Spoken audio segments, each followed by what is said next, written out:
So, as the weather gets nicer where you are in your life, whatever, seasons change, weather gets nicer, do you have things that you like really want to do? You have a very big urge to do, like go to plant some flowers or go to those sorts of things? Do you have those? What are they for you? I'd like to know. Because mine has been for literal years since we moved up here to go to this like tulip patch farm thing that's somewhere up north. I see pictures. My girlfriends go every year, like with all of their family and stuff, and the pictures look beautiful. And I just have always been really struck by this idea of just visiting a giant like tulip farm. Sounds amazing, right? And I've had the same calendar reminder for my phone for the last, how long have we lived here? 8 years, that says plan and check for tulip field today. This day every year. And I have yet to go. And I think this year I'm going to do it. We're going to make the effort. We're actually going to do the thing. Me not having the retail shop anymore has actually freed up my weekends beautifully so I can do something cool like that. So I'm going to do that. That's going to be the thing because I've had that itch every spring and I haven't scratched it. So you guys hold me accountable for that, okay? Make sure you harass me nicely until I actually do report that I've been to the tulip patch field thing. That would be cool. We're not making tulip soaps. Actually, we're making some really cool flower soaps next week, though, but that's next week. That's not what we're doing today. But we are making really cool spring/summer soaps today, and I will tell you more about them in just a minute. But before I do, hello, I am Mrs. Soap and Clay. Let's make stuff.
How's it going, Sudsers? Welcome back to the channel. You are at Soap and Clay, where we make all the soapy things, and you are here for day 253 of 365 days of soap, and today we are making the Bee's Knees, which is a lavender honey blend for Drop in the Ocean.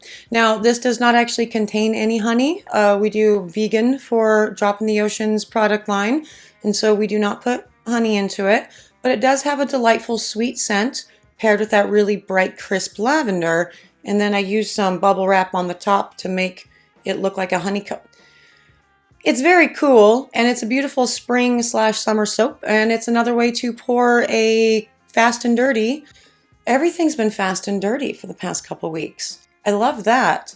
But a really good way to pour an ombre, a gradient, an ombrient, you get it, without spending a ton of time on it. So let's go to the video. We may or may not talk about the pour itself. I don't know that I'm necessarily in the mood to talk about the soap, but we'll see how it goes.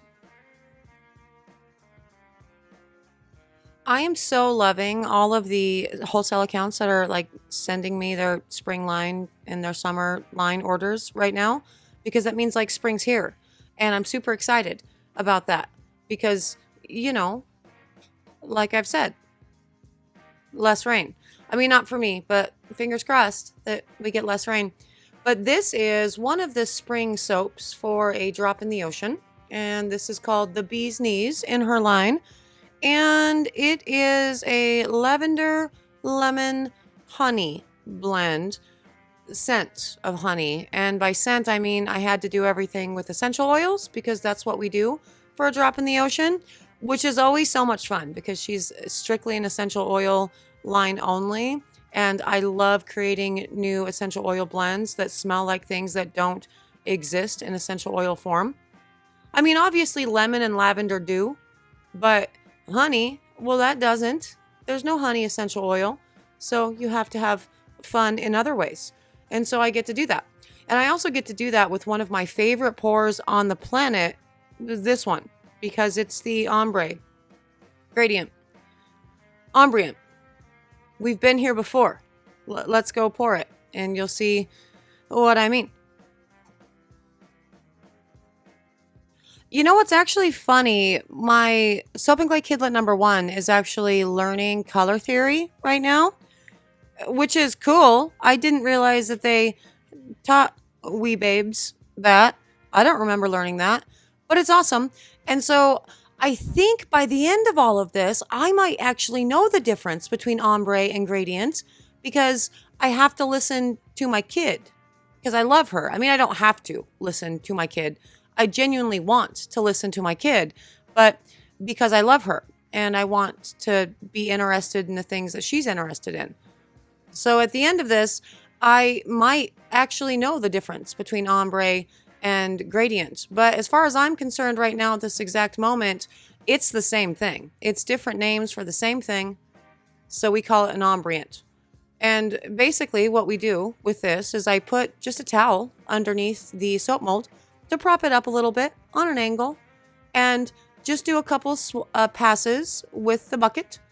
And then after that, I put a little bit of the color into the soap pot, just a little bit at a time, to gradually darken this up to what will ultimately become a dark yellow, which is fun. I mean, we did this for the orange mimosa recently, right? I'm pretty sure. Has that already been done? Now I need to check. How did? I don't actually see it. Oh, I did. Yeah, that was day 244. It's been done. Yeah. So kind of the same process and also kind of the same like fast and dirty process because I was leaving for Colorado moments before I poured these soaps and I wanted them to be curing while I was gone. So I guess not moments before, being very dramatic. It was like 2 days before. Anyway, I had a bunch of things that I needed to pour right before I left for Colorado that I also wanted to make sure I got cut so they could cure in like the 10 days that I was just not around. And so that's what I did. And this, therefore, is a fast and dirty version of something that I used to actually do a lot more passes on. And I don't really do that, or I didn't, with the mimosas or the bee's knees. And the results were actually really, really gorgeous anyway. So I'm happy about that because that's like, if you can spend less time on a soap pour, you should spend less time on a soap pour. I mean, unless you really like the process. That's the thing. If you are really into just the process of pouring and you want to take your sweet time and just you like that, that's awesome. And this pour is one of my favorites to make, but also at the same time, if it takes more than, 15, 20 minutes for me to make, 100 bars, I don't want to do it. I no longer want to do it. Unfortunately, since I am training 3 new soap apprentices right now, I have to make all the soaps. Nobody is at the point where they can just make the soaps. They can't do. And so I have to just suck it up and make all of the soaps, even if they're the ones that I would rather just punt to somebody else. For this one, though, again, I don't actually punt this one. I like this one. I've always liked it. Doing the ombrient is very, very satisfying. And it's just fun watching the colors get darker and darker and seeing what you can and cannot do with, the colors in less soap batter. It's kind of like that whale shark one that we did also for a drop in the ocean a couple days ago, right? And we were just playing with, instead of putting the kaolin clay into the entire batch like I normally do, I just added the kaolin clay in stages throughout the entire pour. and allowed that to be my lightener, which totally worked and was absolutely awesome.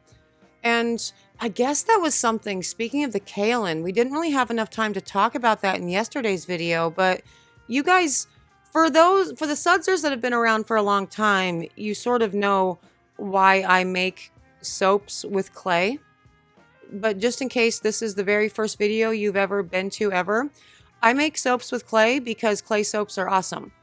And the whole saponification thing kind of happens around all of the extra things that you put in, right? Because kaolin clay doesn't have any saponifiables in it.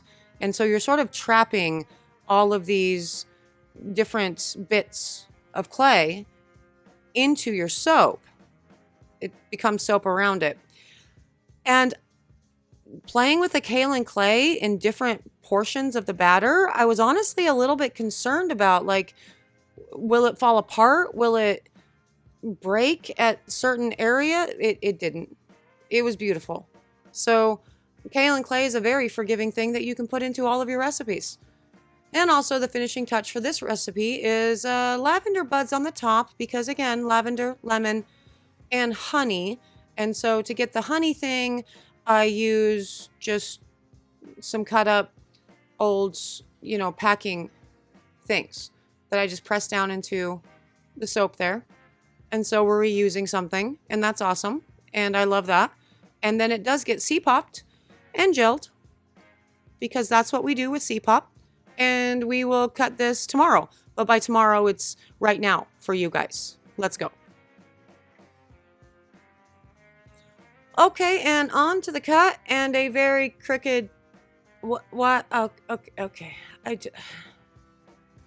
You know what, you guys? I'm trying to deliver professional quality here, and at some point I just have to accept that I am not a professional. So just ignore the fact that the table is crooked, which means the camera is crooked, really. But look how pretty that is.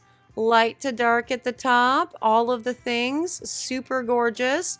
And hey, I think I actually cut this one right this time, because normally I put the lavender like at the top of the, at the top part of the cutter, and then I pull the cutter down and some lavender buds go grind through the entire pattern of the face of the bar. And I've had people actually tell me in comments before, hey, if you just flipped it over, you wouldn't have that issue. And I'm like, thank you. That's very true. And I really appreciate that. Like, I do know it. I also know that I give off the impression that I don't know it because I continue to cut things the wrong way. I do know it.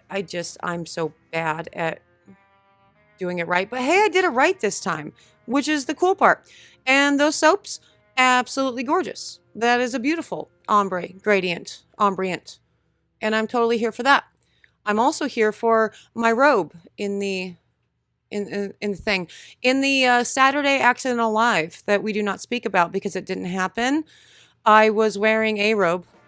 And this is another robe. I actually have like 8 robes. And one of the robes I haven't even told you about it. When we go live on Friday, I might wear it actually for the live. I mean, at least for like the beginning stages of it, because it is a Mr. Soap and Clay bought me this Nordstrom robe, right? So it's like fancy.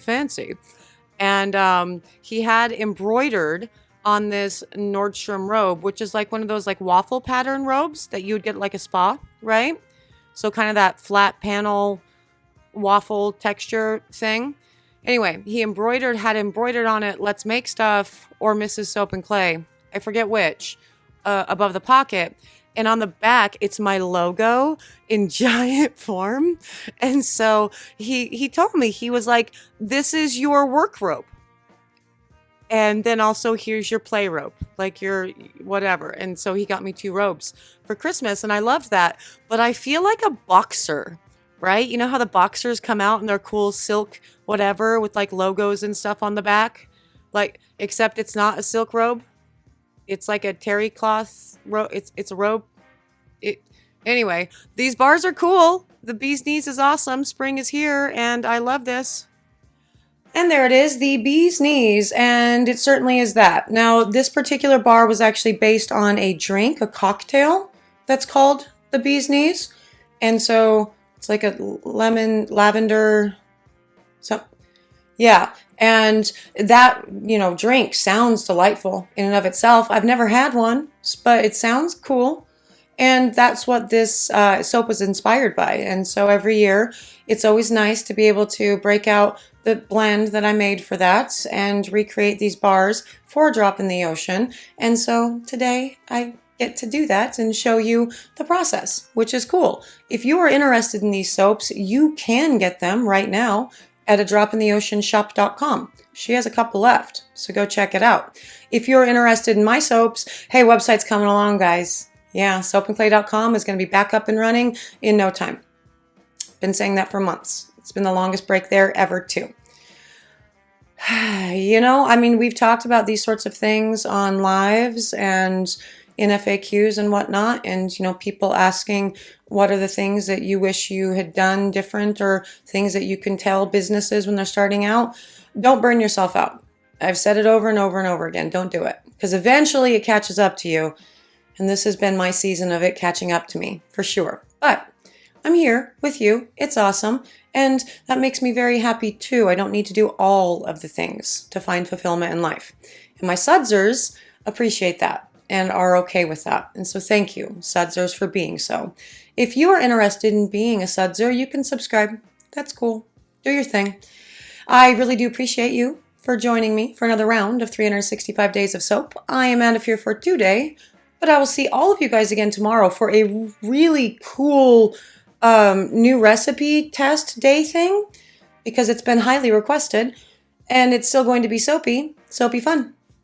Bye.